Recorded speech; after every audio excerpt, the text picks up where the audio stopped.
मित्रों, हम लोगों ने शून्य का आविष्कार किया। भारतीय जो प्राचीन परंपरा है उसमें शून्य का आविष्कार हुआ था और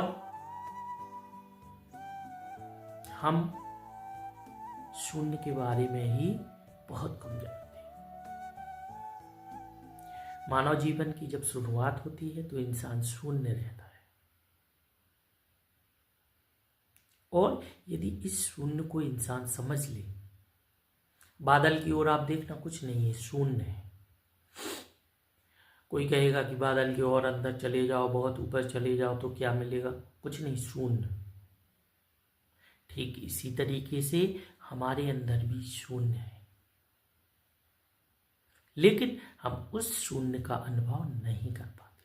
हम अपने मस्तिष्क को उठाते हैं, वो देखते हैं बादलों की तरफ तो वो तो शून्य हमें दिखता है, लेकिन ठीक ऐसे ही हमारे अंदर भी शून्य है।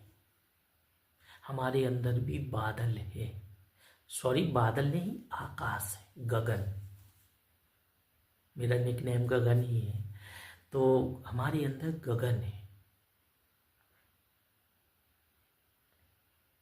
लेकिन उसके लिए हमें अपनी आंतरिक आंखों का प्रयोग करना होगा। वो आंतरिक आंखें क्या है?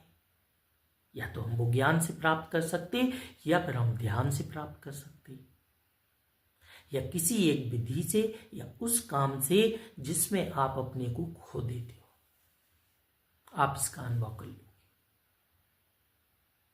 शून्य को इंसान समझता नहीं है, बल्कि शून्य से ही उसका जीवन है। ठीक ऐसे ही इस जीवन में जैसे पंच तत्व है, पानी, हवा, आग, आकाश, जमीन, तो ये जो पंच तत्व है ना, ठीक हमारे शरीर में भी ये अंदर है।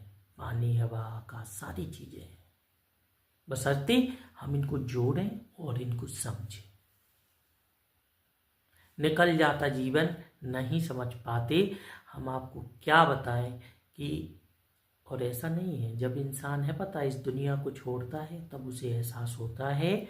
और इस तरीके का एहसास मैंने कई लोगों को देखने के बाद, उनसे, उनके अनुभवों से, उनकी बॉडी लैंग्वेज से जाना है कि उन्हें कुछ ना कुछ तो इस तरीके का एहसास होता है कि वह चीज़ों को हल्का फुल्का जानने लगते, और फिर उन्हें बहुत कष्ट होता, बहुत दुख होता कि हम चीज़ों को समझ नहीं